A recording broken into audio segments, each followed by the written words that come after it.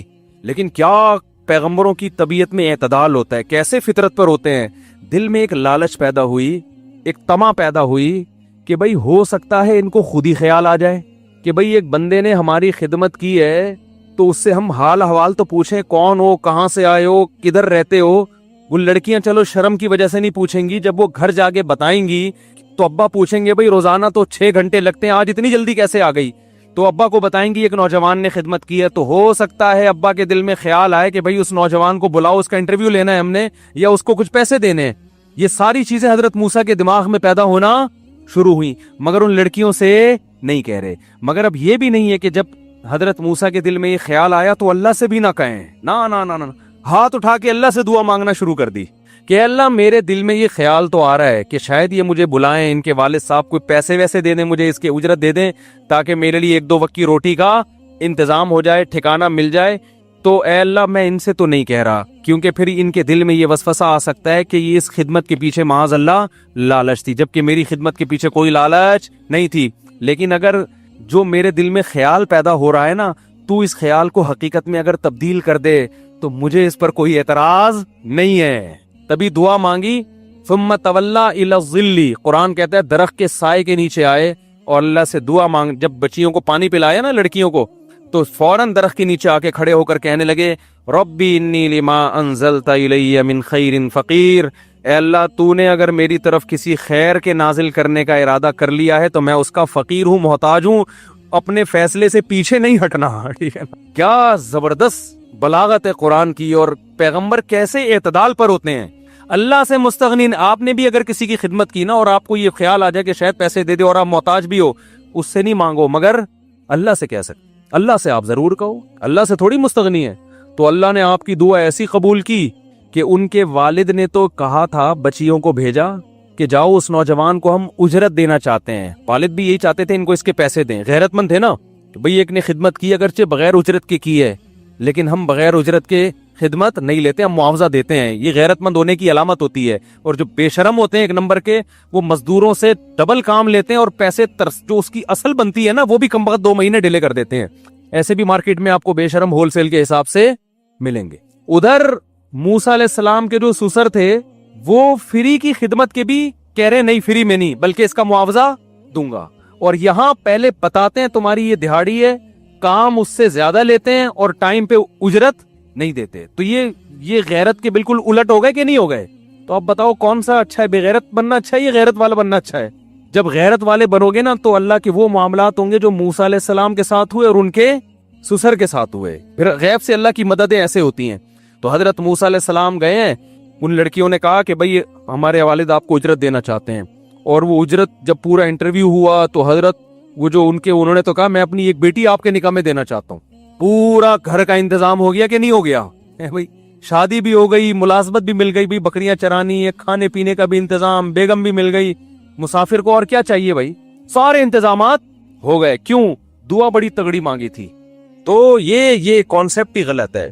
تو اس لیے قرآن کیا کہتا ہے، الذین ضل سعیہم فی الحیات الدنیا، یہ وہ لوگ ہیں جنہوں نے دنیا میں بہت ساری کوششیں کی اور وہ سمجھتے رہے کہ ہم صحیح ٹریک پر ہیں۔ اب دیکھو ہندو جو مندر میں جا کے عبادت کرتا ہے اس کی نیت بھی بھگوان کو خوش کرنے کی ہے، ساری زندگی خوش کرتا رہے لیکن بھگوان اس سے خوش بولو نہیں ہوگا۔ وہ کہا کہ کیا دلیل ہے کہ تم نے ان بتوں کو میرے ساتھ شریک کر لیا، ان کے سامنے کیوں جھک رہے ہو؟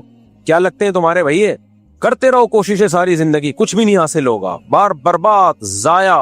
مشرکین مکہ کیا کرتے تھے؟ دیکھو جوا کھیلتے تھے، اور جو بھی جوئے میں رقم جیتتا، جیسے فار ایگزامپل سب نے 1000 روپے ملائے، 10 بندوں نے، تو 10,000 روپے ہو گئے۔ جو جوا جیتے گا اس کو کتنے مل جائیں گے؟ 10,000۔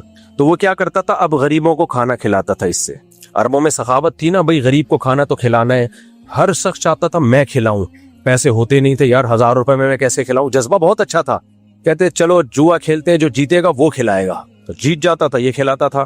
اللہ نے اس کے بارے میں کہا 100 کیا، یعنی مفہوم قرآن و سنت کا اپنے الفاظ میں بیان کر رہا ہوں، اس طرح تم 100 نہیں 1 کروڑ لوگوں کو بھی کھلاؤ گے